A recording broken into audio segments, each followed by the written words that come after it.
여러분, 만약 지금까지의 인생이 모두 꿈이었다면 어떨까요?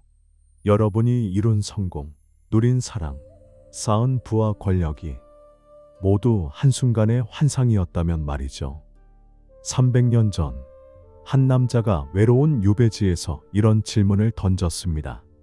그 답이 바로 한국문학사에 길이 남을 걸작 구운몽입니다.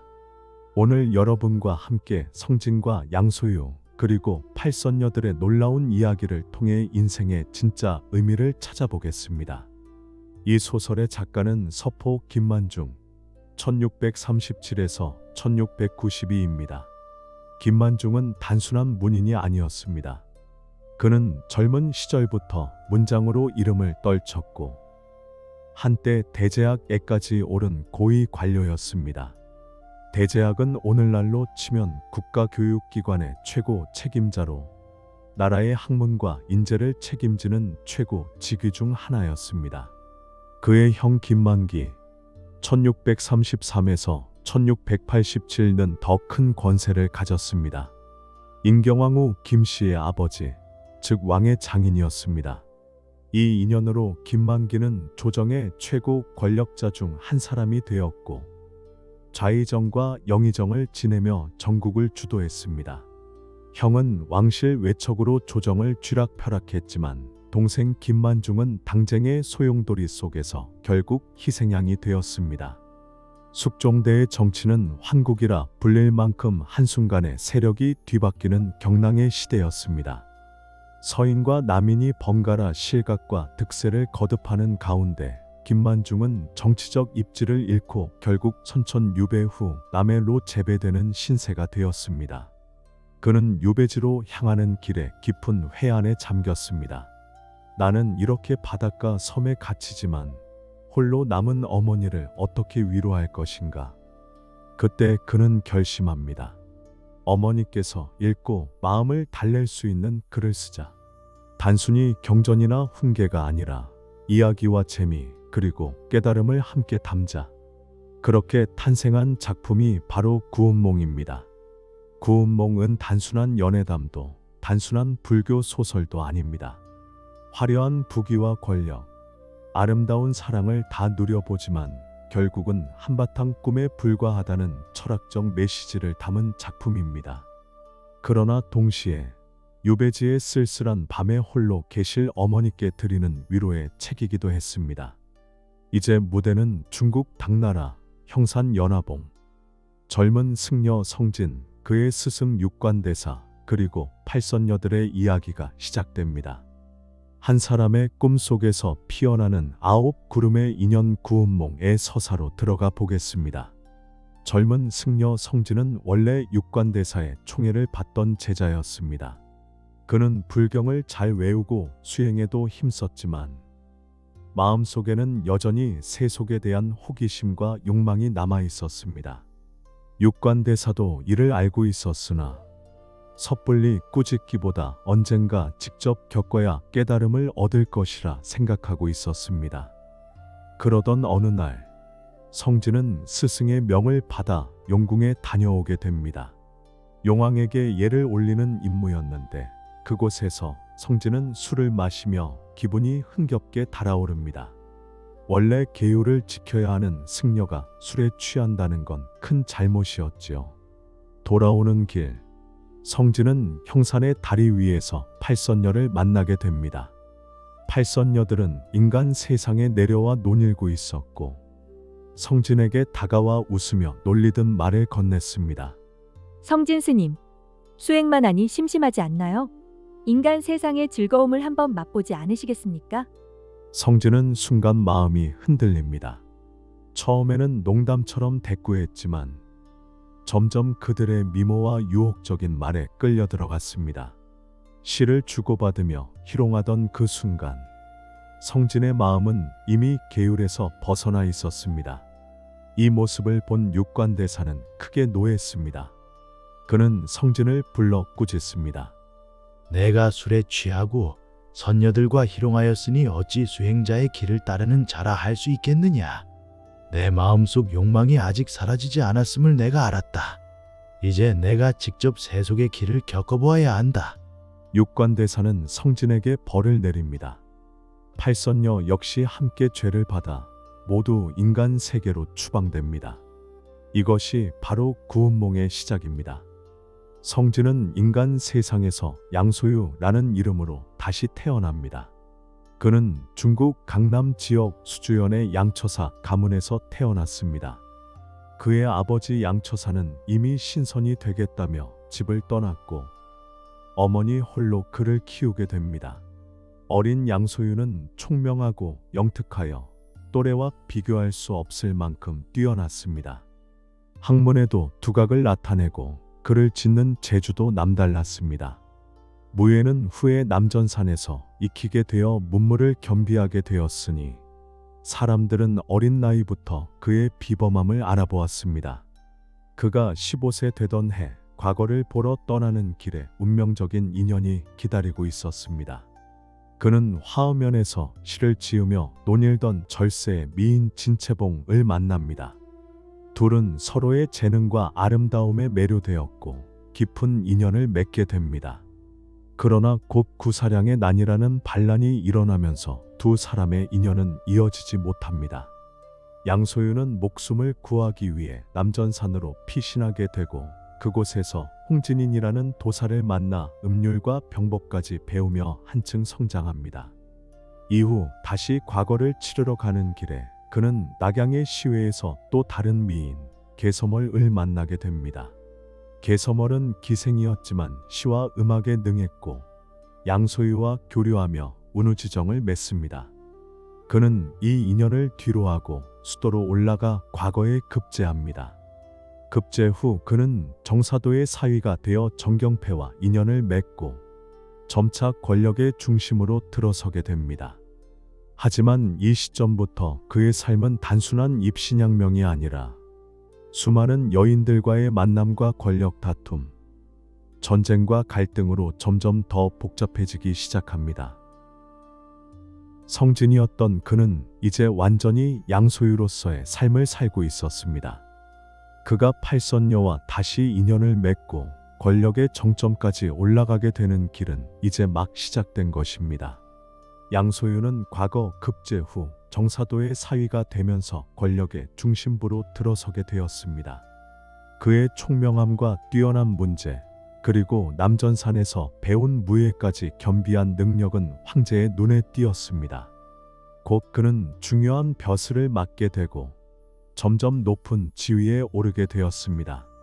하지만 양소유의 삶을 빛나게 한 것은 권력만이 아니었습니다. 팔선녀가 환생한 8명의 여인들이 숙세에서 모두 그와 다시 얽히게 됩니다. 먼저 진채봉은 반란의 와중에 부모를 잃고 궁녀가 되었지만 황실 연회에서 다시 양소유와 재회합니다. 그녀는 황궁의 잔치에서 양소유를 알아보고 눈물을 흘리며 옛 인연을 고백합니다. 황제가 그녀를 문책하려 했으나 난양공주가 중재하여 결국 채봉은 양소유와 다시 맺어집니다. 개서멀은 낙양에서 만났던 기생으로 예술과 문학에 능한 여인입니다. 그녀는 양소유와의 인연을 이어가며 그의 내면의 정서를 달래주는 역할을 합니다. 정경패는 권력과 가문이 뒷받침된 정실 부인으로 양소유의 정치적 기반을 강화해 줍니다. 적경옹은 하북의 기생이었으며 개서멀과는 별개의 인물로 양소유와 인연을 맺습니다. 그 외에도 난양공주, 용왕의 딸 백능파, 그리고 위나라의 여자자객 심효영까지 양소유의 삶에는 다양한 인연들이 얽히고 설켜 있었습니다. 이 여인들은 단순한 사랑의 대상이 아니라 양소유가 인생의 부귀와 권력을 누리는 과정에서 빼놓을 수 없는 축이었습니다. 양소유의 인생에서 가장 극적인 장면은 바로 전쟁터입니다. 하북에서 반란이 일어났을 때 그는 절도사로 임명되어 출정했습니다. 전쟁터에서 양소유는 남전산에서 익힌 병법과 용맹으로 적군을 제압하고 큰 공을 세웠습니다. 그는 단순한 문인이 아니라 장수로서도 뛰어난 능력을 발휘했습니다. 위나라의 침입이 있었을 때는 대원수로 임명되어 군사를 이끌고 맞서 싸웠습니다. 이 과정에서 그는 자객 심효연을 만납니다. 심효연은 처음엔 그의 목숨을 노렸지만 양소유의 기계와 고결함에 감화되어 결국 그와 연인이 됩니다. 적과 애인의 경계를 오가는 이 관계는 구운몽의 서사를 더욱 드라마틱하게 만듭니다. 또한 양소유는 전쟁 중에 백룡담에서 용왕의 딸 백능파와 인연을 맺습니다. 신비로운 존재와의 이 만남은 그가 인간 세상에 있으면서도 성계와 연결되어 있음을 보여줍니다. 백능파는 그에게 도움을 주며 위기의 순간마다 초월적 힘을 발휘해 주기도 합니다. 전쟁에서의 공로로 양소유는 승상에 오르기도 하고 황제의 신임을 받습니다. 그의 아내들은 저택을 가득 채우고 연애와 음악, 춤과 노래가 밤낮으로 이어졌습니다. 그의 삶은 그야말로 권력과 부귀, 사랑의 절정이었습니다. 그러나 세상 일에는 항상 그늘이 따릅니다. 그의 공로를 시기하는 자들이 모함을 꾸미고 정치적 음모가 뒤따릅니다. 전쟁의 상흔과 궁정의 권력 투쟁이 겹쳐지면서 양소유의 권세는 점점 흔들리기 시작했습니다. 어느 날 그는 종남산에 올라 연회를 열고 아름다운 아내들과 함께 춤과 음악을 즐깁니다. 그러나 눈앞에 펼쳐진 것은 옛 영웅들의 무덤과 폐허였습니다. 그는 그 순간 깊은 깨달음을 얻습니다. 아무리 찬란한 영광이라도 결국은 무덤으로 돌아간다. 모든 것은 한바탕 꿈이 아니겠는가? 이 깨달음은 양소유의 내면을 흔들고 그의 화려한 삶은 점점 허무로 물들어갑니다. 양소유의 삶은 눈부시게 화려했지만 그 내면에는 점차 허무가 스며들고 있었습니다. 그는 아내들과 함께 황제의 총애를 받으며 승상의 자리에까지 올랐습니다. 궁궐에서는 연회가 이어지고 그의 집에는 음악과 춤, 술과 향연이 끊이지 않았습니다. 그러나 아이러니하게도 삶이 화려해질수록 그의 마음은 점점 공허해졌습니다. 승리의 축배를 들 때에도, 황제가 내린 벼슬을 받는 순간에도 그는 문득 스스로에게 묻곤 했습니다. 이 모든 것이 과연 나의 삶인가?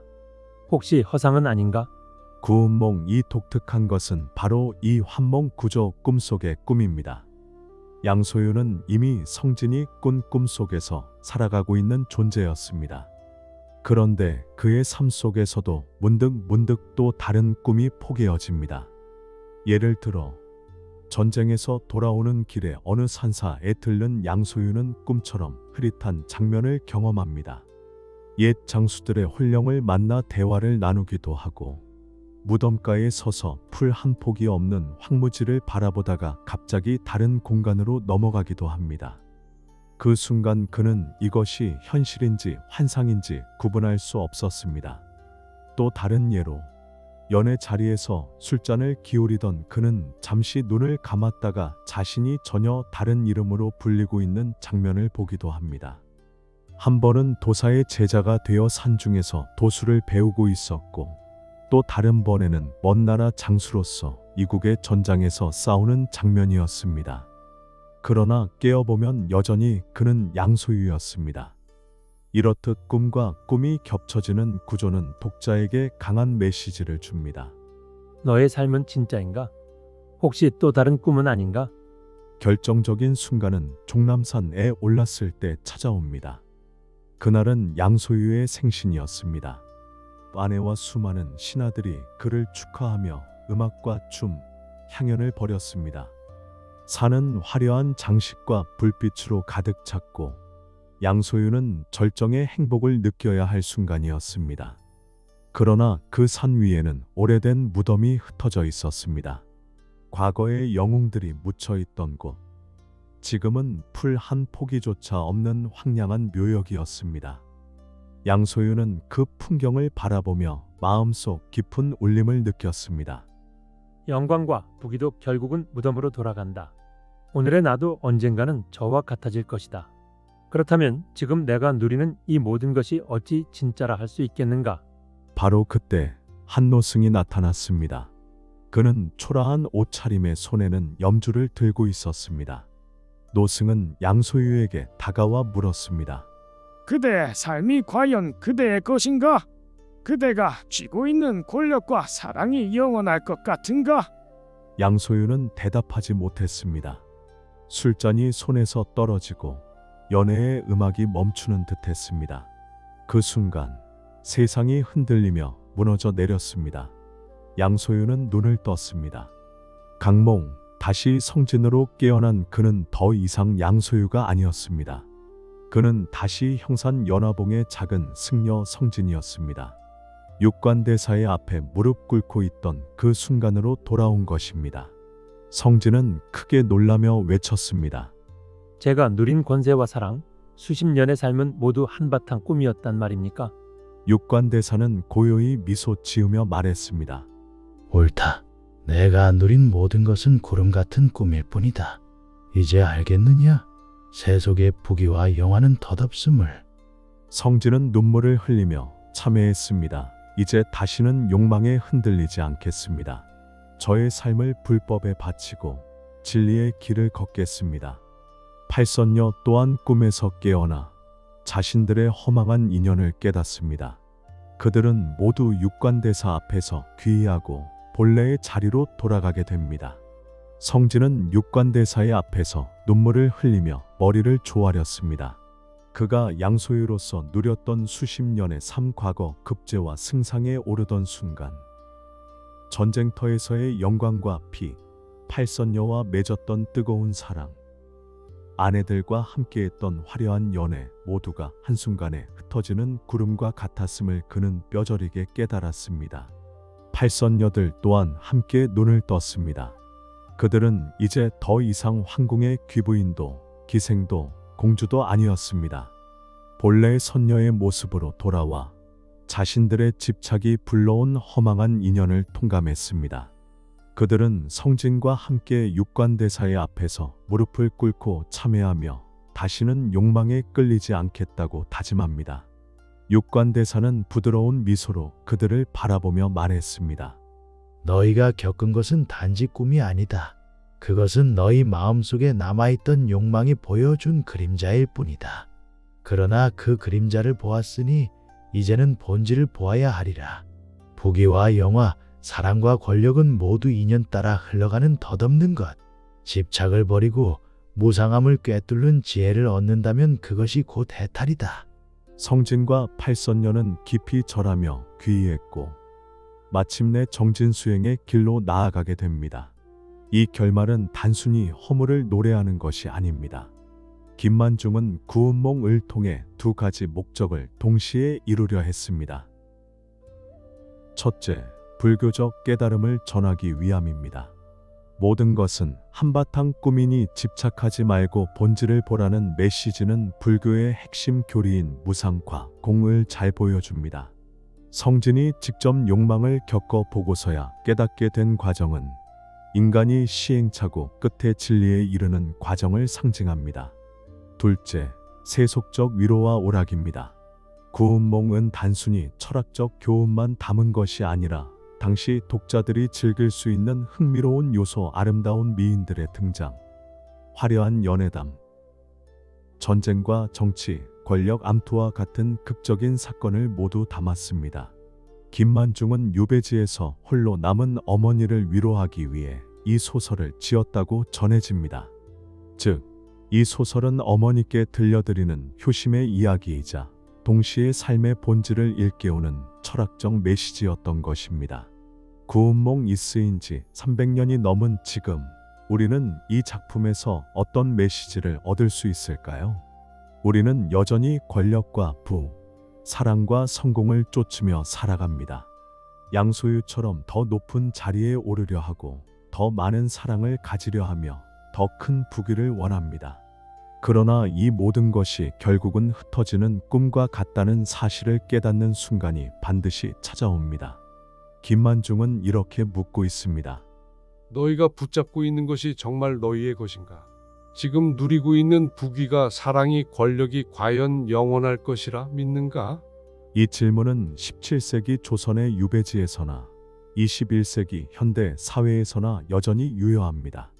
결국 우리는 삶의 무상함을 인정하고 순간의 행복 속에서도 집착을 내려놓는 지혜를 배워야 합니다. 여러분, 구운몽은 단순한 꿈 이야기나 연애담이 아닙니다. 그것은 인간이 끝내 마주하게 되는 진실, 즉 모든 것은 덧없고 무상하다는 깨달음을 전하는 작품입니다. 성진은 양소유로서 온갖 부귀와 권력을 누렸지만 결국 그 모든 것이 꿈임을 알았습니다. 그리고 다시 제자리로 돌아와 진리의 길을 걸었습니다.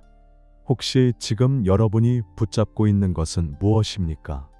그것이 진짜라 믿는다면 어쩌면 또 다른 꿈일지도 모릅니다. 오늘 구운몽 이야기 어떠셨나요?